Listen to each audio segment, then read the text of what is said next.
Hello, I'm Simon Whistler, you're watching TopTenzNet, and in the video today, the 10 consequences you didn't think about in your favorite sci-fi. Sci-fi movies tend to create some of the most ridiculous worlds and scenarios imaginable, but that's what we love about them. We get to see things that could be in our future someday, and sci-fi certainly has an ability to stir our imagination. Unfortunately, since it's science fiction and most writers are concerned with telling an interesting story, scientific accuracy and other real-world concerns often get thrown entirely out of the window. While most of your favorite sci-fi flicks do have a happy ending, in reality, many of these happy endings would have been anything but. Number 10. After the Battle of Endor, the Ewoks would have had little time left. This is something that is actually a little controversial among Star Wars fans, and in order to satisfy them, has had weird explanations written about it in the expanded universe in order to stop people from worrying about all the cute little Ewoks dying out.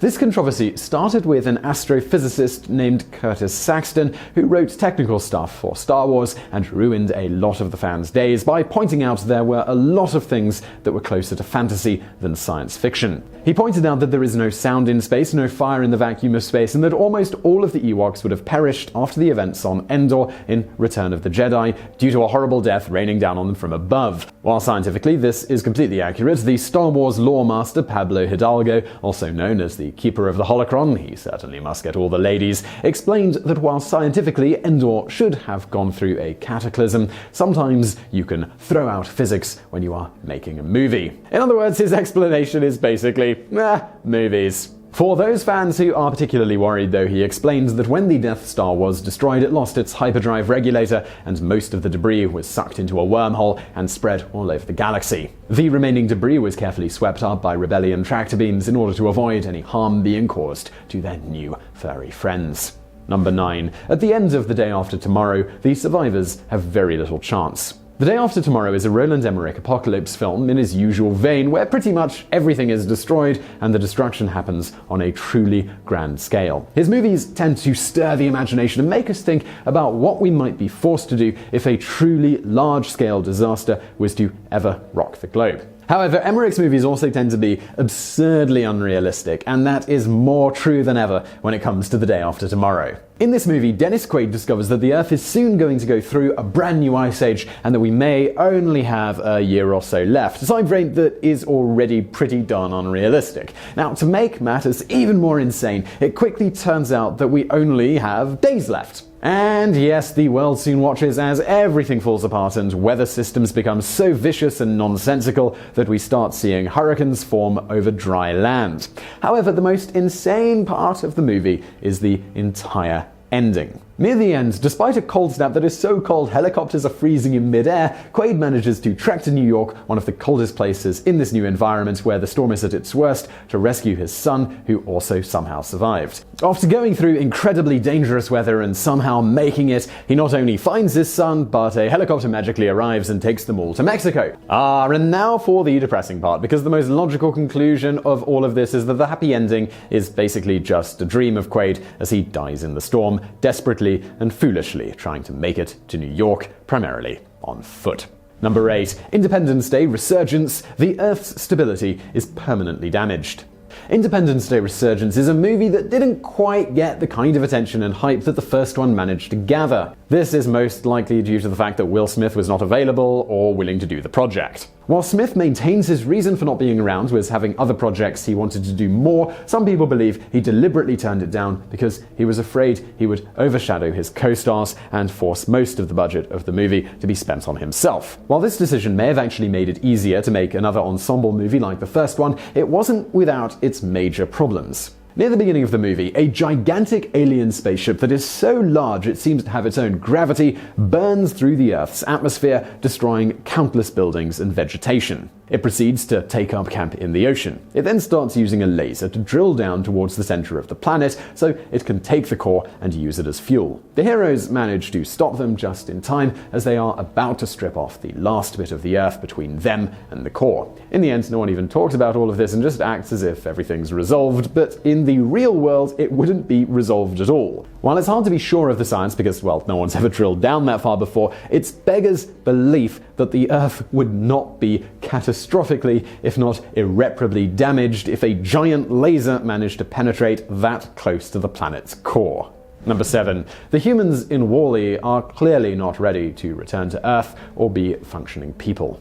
In WALL-E, the humans are living on a space station because the Earth is no longer properly inhabitable. WALL-E is trying to bring them a flower to prove that the Earth is growing vegetation again, and it is time to bring the humans back. However, the artificial intelligence on the space station known as Auto is having none of that. It does everything it can to hide the fact that the Earth has things growing on it again and tries as hard as it can to stop WALL-E and the humans. However, the truth is, Auto may have been more right than the movie would lead you to believe. The humans have become incredibly fat, and even in the reduced gravity of space, they need scooters to get around. Computers also do almost everything for them, and they are slothful beyond all imagination.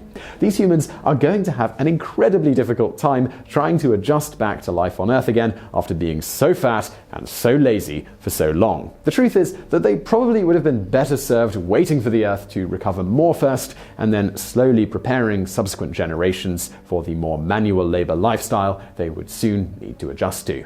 Number 6. Children of Men. Humanity is still probably doomed. Children of Men is a grim sci-fi dystopia where the world is falling apart at the seams, largely due to the fact that children simply aren't being born anymore. Women would have miscarriages left and right when the crisis began, and soon the sound of children playing on the playground stopped, leaving everyone very worried. The plot follows a man who is trying to bring a pregnant woman to safety, someone who the movie treats as the last best hope for mankind. However, the problem is that one woman managing to give birth and being fertile hardly fixes anything. If the vast majority of women are miscarrying like crazy, one woman won't make a big difference when it comes to keeping humanity going. Even if she were magically fertile, that means that the survivors would likely force her to keep getting pregnant non-stop. She would also have to make love with many different men in order to improve genetic diversity. But then there's the bigger question of what happens if her children aren't fertile. I mean, we're pretty much back at square one, trying to keep humanity's population going with only one woman who can carry children. At the end of the movie, the chances for humanity's survival, they're still extremely grim. Number 5. Minority Report. Lots of very upset would-be murderers or unstable people are on the loose. Minority Report is a Tom Cruise sci-fi action flick set in a future where special sidekicks lie in weird floating tank things. From these tanks, they predict crimes before they actually happen. Now, there's this pre-crime unit that Tom Cruise works in, and it allows them to keep the criminals off the street before they can actually go and become criminals. However, Cruise soon learns that there is something really wrong with the entire system when it predicts that he will commit a murder, and he soon goes on a quest to get to the bottom of absolutely everything. At the end of Minority Report, it is proven that the psychics can only see possible futures and cannot predict with certainty who is going to do what. This puts a huge kink in the whole predicted murder thing, and suddenly a veritable army of formerly convicted people are out on the streets, free to do, well, whatever they want. Now, all of them were technically innocent, but many of them literally were stopped just short of actually killing someone. Further, some of them were almost certainly going to be killers. If that weren't bad enough though, many of them are probably now really angry and holding a bit of a grudge against the world because they were wrongfully imprisoned for a really long time. Unfortunately, that huge prisoner release means there's going to be a massive crime wave, and a very real one this time. Of course, if you thought that was depressing, some fans are convinced that the happy ending was all just a dream, and that everything after Cruise goes into the weird coma prison tube thing is just him imagining things. And by the way, yes, weird coma prison tube thing is absolutely the correct technical term. Number 4. After Jurassic World, Zach and Gray probably both have PTSD, and their parents will still likely split. In Jurassic World, we mostly follow two story arcs. The arc following Chris Pratt's character and the female CEO of the park, Claire, played by Bryce Dallas Howard, and the arc following Claire's two young nephews, Zach and Gray. These two boys are here on a fun vacation and are supposed to spend time with their aunt, but soon end up spending time with each other via a chaperone, quickly showing the dysfunctionality of their family unit. Later on in the plot, Gray reveals that his parents hired divorce lawyers, and his older brother tries to cheer him up. This entire part of the story is not really talked about again, and it seems like it was left without any real resolution. At the end of the movie, we don't have any reason to believe that Gray and Zach's parents have changed their minds in any significant way. Gray and Zach went through a bonding adventure and became closer to each other and their aunt, but their parents are no closer than they were before. On top of all that, both kids witnessed people getting eaten by ravenous dinosaurs, were nearly devoured by said dinosaurs themselves, and only barely made it out with their lives intact. The reality here is that both of these kids are probably going to have pretty severe PTSD, and then there's the fact that their parents are about to get divorced. Number 3, Inception. Even if Cobb is not stuck in a dream, his life is still a total mess. Inception is one of the most well-known and memorable sci-fi movies from the last decade or so. Nearly everyone watched it, and we were all fascinated by the idea of sneaking into someone's dreams in order to steal their secrets, as well as the crazy way that they fought their way through dreams within the dreams. The setting was entirely original, and it gave us a new world of sci-fi and fantasy that most of us never imagined. However, while the movie was incredibly fascinating and intriguing, it also left us with a less than satisfying ending. The truth is that Cobb is hardly in much better of a position than he was before the movie started. When Cobb finally goes home, he is told that his rich Japanese benefactor will get him through customs. However, going through customs doesn't mean he has any kind of blanket pardon. He may still have some questions to answer or have to sneak around. Not only that, but he may still have Kobold on his back if they can ever find out where he went, which means he will likely have to pull his children out of school and upend their lives in order to evade the law. Even if his employer did get him a full pardon, he is still incredibly psychologically damaged and trying to take care of children that hardly know him. And on top of that, he essentially has to retire from the only job he ever really knew, so there's also the question of what work Cobb is going to do next. Now, for his part, Christopher Nolan deliberately left all of this vague because he wanted you to decide the ending yourself. Number 2, The Avengers. No one in the United States would ever trust their government again. At the end of The Avengers, Loki uses the Tesseract to open a portal that brings in the Chitauri army, which is hell-bent on conquering Earth and taking it entirely for their own species.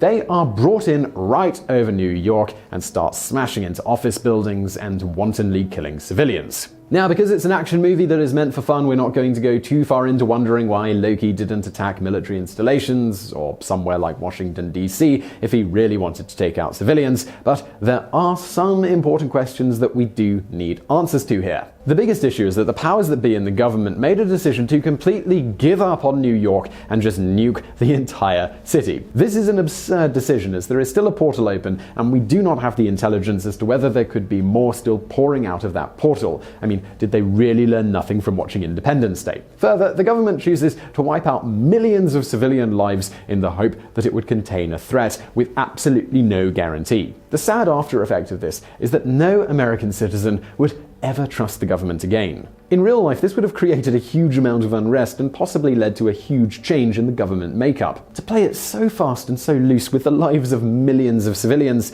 and make such a stupid snap judgment is something that would reverberate throughout the globe for the rest of history, even after Iron Man's incredible last-second save. Number 1, 2012. The remaining members of society are some of the most useless. In the movie 2012, we are treated to an incredibly cartoony and insane spectacle wherein the entire Earth is pretty much upended. The Mayan predictions come true, and it turns out some kind of magnetic force from the sun is going to shift the Earth's poles, realigning everything and kill billions of people. The elite of the globe, though, they figure it out in time and secretly hide it from the masses. They create huge arks. These are special ships that can survive the coming apocalypse and repopulate the globe. They try to get huge swaths of art and knowledge to bring on board, but when it comes to people, tickets are only known of and available for purchase to the most wealthy people imaginable. This, along with a few random people who manage to be close to the arcs as they are closing, make it on board and survive the coming apocalypse. Now the Earth is faced with the need to repopulate all of the lost people, but they're in a bit of a bind. There is going to be a lot of hard, hands-on work to do in order to rebuild humanity and the Earth. But the kind of people on the arcs are not exactly the sort of people who will be good at this. Most of the people on the arcs were incredibly wealthy, and they've never done any sort of manual labor. To make matters worse, the remainder of Earth's population are some of the most arrogant people alive who all think that they should be in charge. Unfortunately, it looks like the leaders in 2012 didn't think things through very well and may find it difficult to properly rebuild humanity. Perhaps if they had really thought things through, they'd probably have brought a few more tradesmen on board. So I really hope you enjoyed that video, and do not forget to subscribe to this channel for brand new videos every day of the week. Also, I've got another channel, it's called Biographics. It's biographies of notable people from the present day as well as history, from Elon Musk to Osama bin Laden. You can check it out through the icon on the screen now. But if you want to watch something else right now, why not check out another TopTenz video or a Biographics video over there on the right. And as always, thank you for watching.